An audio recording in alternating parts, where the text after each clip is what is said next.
You can get discouraged a lot of ways, but the one surefire way to avoid discouragement, first of all, let's understand something. We're all participating in this thing called life, all of us. Life has ebb and flows, mountaintops, it's got valleys, it's got thunderstorms in it, earthquakes. This life, stop expecting it to go smooth, because it ain't finna go smooth. The road to success is always under construction. This life ain't set up to be smooth. You combat negativity and you combat discouragement with gratitude. It's the one way to combat discouragement is with gratitude. What messes you up is you focus on the thing that's not happening, and that causes you to get discouraged. So whenever you get discouraged, you have to change your focus from what's not happening to what has happened. And it straightens you out immediately. Because what causes the downslide is if you get wrapped up into what ain't happening, it get ugly, man. And it just snowballs. But you have to focus on gratitude. People don't understand how serious gratitude is. You know, it's a serious principle of success. It's hard to be miserable and grateful at the same time. Joy and depression cannot reside in the same space. So when you get down and you start thinking about how dark it is, I want you to remember everything your mother taught you that was good. And that replaced all the negative thoughts I was having. Because joy and depression cannot reside in the same space. Well, now, you got to take that concept and apply it to your life. If joy and depression cannot reside in the same place, when you get depressed and you get discouraged, you got to replace it with joy. And what more joyous than gratitude? What has God done for you? Didn't you wake up today? Ain't you still breathing? Don't you have some measure of health? Ain't you working? You may not have the car you want, but don't you have a car? Ain't you eating groceries today? You ain't homeless? Now, when you start tripping and you get depressed, you got to go into yourself and come up with some gratitude. Once you get grateful, you can't be discouraged and grateful at the same time. You cannot do it. That's how you combat every single time. It happened to me the other day. I woke up, I just wasn't on the right side of the bed. Went downstairs and started doing my meditation. I pulled out a list of everything I'm grateful for. By the time I got to 13, I was fine. Because guess what? I'm alive, I'm breathing, I'm healthy. My grandkids is healthy, my children is healthy. That's how you do it. That's how you combat. I'm telling you, it works. It works. Just try it. Reasons come first, answers come second. If you get a compelling vision and you got strong enough reasons that will push you through the tough times, you're going to do things other people don't do. Instead of collapsing, even if you get off target, you won't go, oh, I blew it. You'll get right back on target, make the change, make things happen. First step, vision that's compelling. Second step, make sure that there's strong enough reasons to follow through. Third step, you got to review it and feel it every day. I mean, anything. Have you ever had this happen in your life? Has there been anything in your life that you've ever wanted so badly? You were so desirous of it. You had such a hunger for it that you couldn't stop thinking about it. Could have been a career move, could have been when you were a kid, a car, it could have been a relationship, it could have been anything, but you were obsessed. You wanted to make this happen. You wanted to attract this to your life. You just wanted something. And you didn't even know how to get it. But it was so compelling to you. You kept thinking about it every day, envisioning it, imagining it, feeling it. And then stuff happened. And suddenly you started to attract people or situations to your life, and it just came together. Like, you didn't even have a total plan. It was just that it was so a part of your focus with so much intensity and emotion so often that it sensitized you to notice anything that could get you there. There's a part of your brain called the reticular activating system. For short, we call it the RAS. That part of your brain determines what you notice in the world. And it's really important because when you set a goal, when you get really clear on a vision and there's strong enough reasons and you review it enough and it becomes a part of you, that part of your brain says, anything that relates to this, I need to notice. It's like, did you ever buy a certain kind of car or maybe a certain outfit and suddenly you see that car everywhere or those outfits everywhere? Well, you know, the cars were always around, but why do you see it now? because your RAS knows this is important. This is part of my world now. Similarly, when you really get clear and it's compelling and you're reviewing it every day, you've got strong reasons, you're reviewing it every day and you're feeling it, the brain becomes incredibly acute at noticing anything to get you to move forward. And so that's the power of this. Great, sit up in your chair with some energy then, put yourself in a peak state, and let's take a look at what 9 of these emotions, or 8 or 7, or whatever I put up here are. Number 1, fear. So if you're feeling fear, what does that mean usually? What's the message? The message always is that you need to change something. Is that true, yes or no? So every negative emotion means I've got to what? I've got to what? Change something. Either my perception or what I'm doing. Fear means that you got to prepare for something. You're afraid because your brain's saying message is prepare. Change what you're doing and get more prepared. Prepare for something that's going to happen so you're better prepared for it physically. Now sometimes we just indulge in the emotion and we stay in the fear and we really aren't prepared.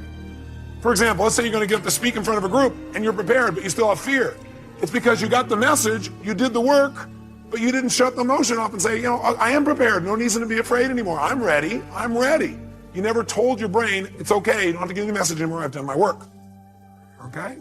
So it's saying you need to prepare for something. Maybe it's a physical challenge. Maybe it's preparing for some loss that may be coming up. Something's about to come up, you need to be prepared for it. Okay, just get prepared. But once you get prepared, get off it. Let your brain know, okay, I am prepared, move on. Focus on what you want now. What's hurt? Hurt usually is telling you an expectation you had has not been met. It's just telling you, hey, you have this expectation, it's not met.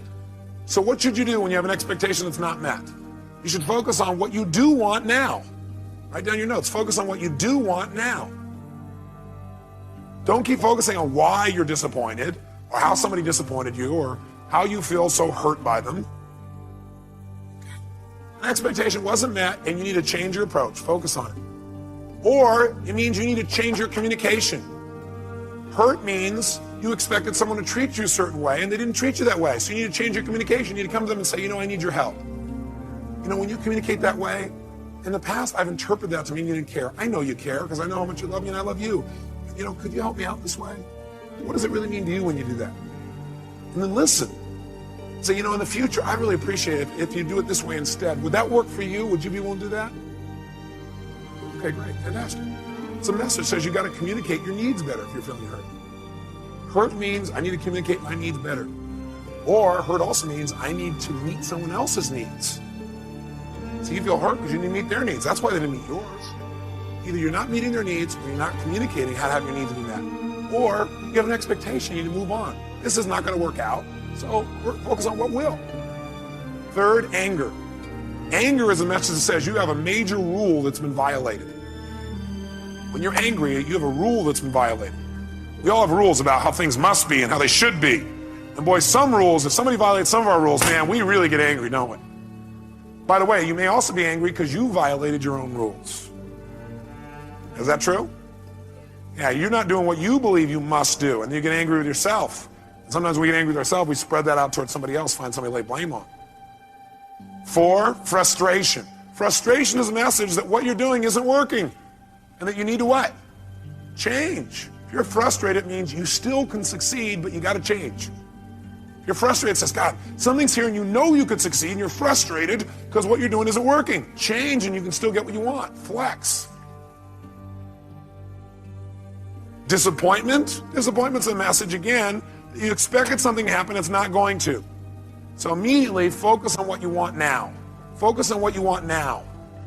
It's a message that you have to get off it. You need to let go of something and move on and focus on what you want now. Guilt. Guilt is a powerful emotion if it's not abused and overused and indulged in. Any of these emotions are lousy if you indulge in them. Would you agree with me on that? Sit there and indulge in your fear and your hurt and your anger. Indulging means you keep focusing on the feeling instead of getting the message and moving on, learning. Guilt, though, can be valuable. It's telling you you have violated one of your own standards and you need to do something immediately to be certain you won't do this again. You're having that pain of guilt because your brain is saying you just violated one of your most important standards of your life. You violated one of your own values. And you're going to keep getting this pain until you make yourself certain you're not going to do this again. You know what some people do? They just keep going back and feeling guilty about what they did in the past. The message is saying, get clear you broke your own rules and commit no matter what, you're not going to do it again. Make it clear, be certain you're not going to do it again, and your guilt will go away like that. Because that's the purpose of guilt, to make sure you don't violate your standards and make sure you do it well in the future. Success, by the way, is not some overnight event. It's all these little things. Success is having a vision. Success is making it compelling. Success is really seeing it, feeling it every day with strong enough reasons. Success is feeling the sense that I'm here to grow and I'm here to give something to the world more than just myself. Success is caring about other people. Success is calling and saying, I love you in the middle of the day for no damn reason. Or sending a note. That'll change your relationship. Have a ritual of something funny, playful, or a surprise you do. How many relationships are dead today because they have no surprise rituals anymore? You need to have some rituals, some cool things you do that nobody else does that gives you a better life than anybody else has. All the little stuff. That's where success comes from. In business, it comes from delivering more than anybody could imagine. All those little things add up. People go, wow, that's who I want to do business with. It's true in any area of your life. So if you look at somebody who's really successful and you think, wow, I mean, they're...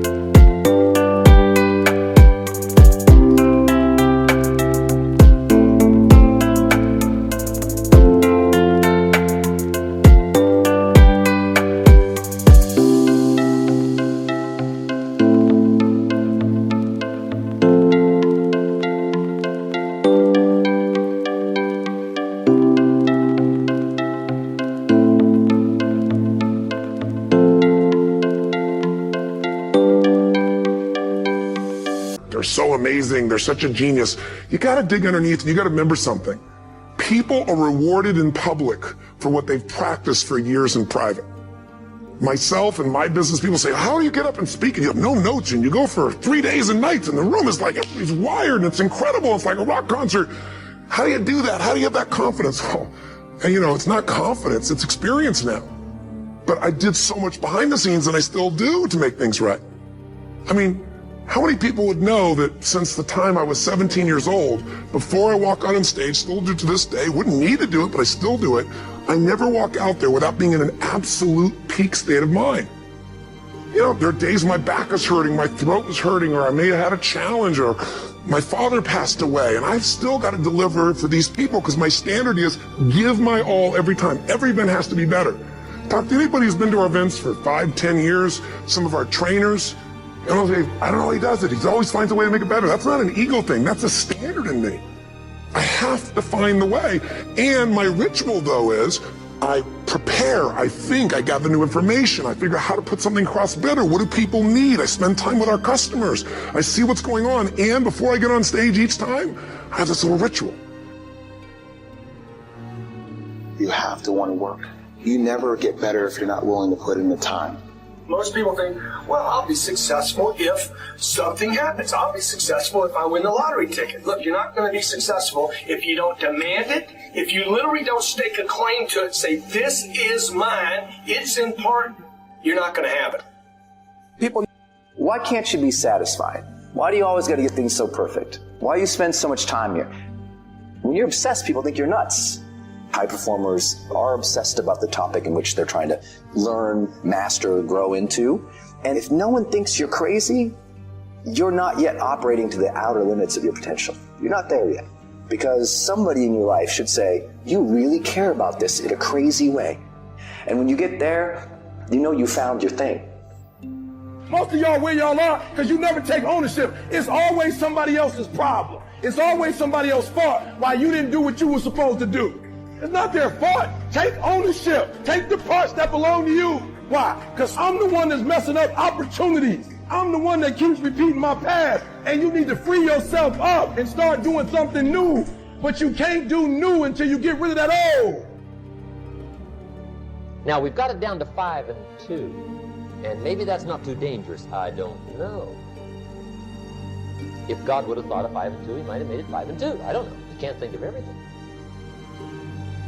But here's what it does mean. Enterprise is better than ease. If you rest too long, the jungle overtakes the village. Now here's the good news about the war between good and evil. Evil is no match for good, but good must be active.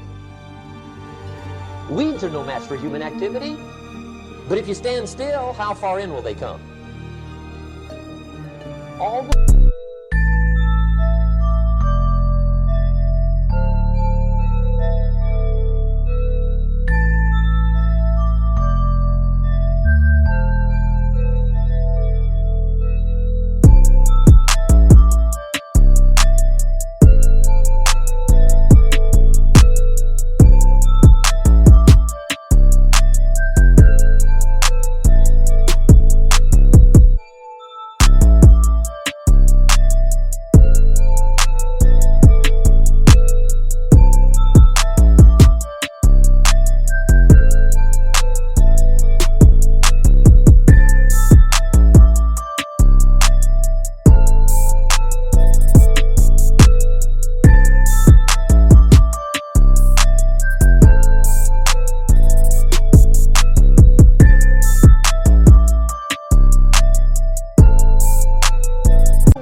they'll grow right up around your shoes. And for many of you, you have robbed yourself of a full life because you don't want to deal with crises, because they're uncomfortable, and because you're timid and passive, you run from them. There's going to be some scars. The scars going to come. You might as well get blessed by the scars. They're going to come. But if you get busy, how far back can you take them? As far as you wish. They're no match, but you must be active. That's why the 6 and 1. Make sure you're not losing the war by taking off too much. Guess what the average years are after retirement? 6. 6. Which means don't retire. Your chances are too slim.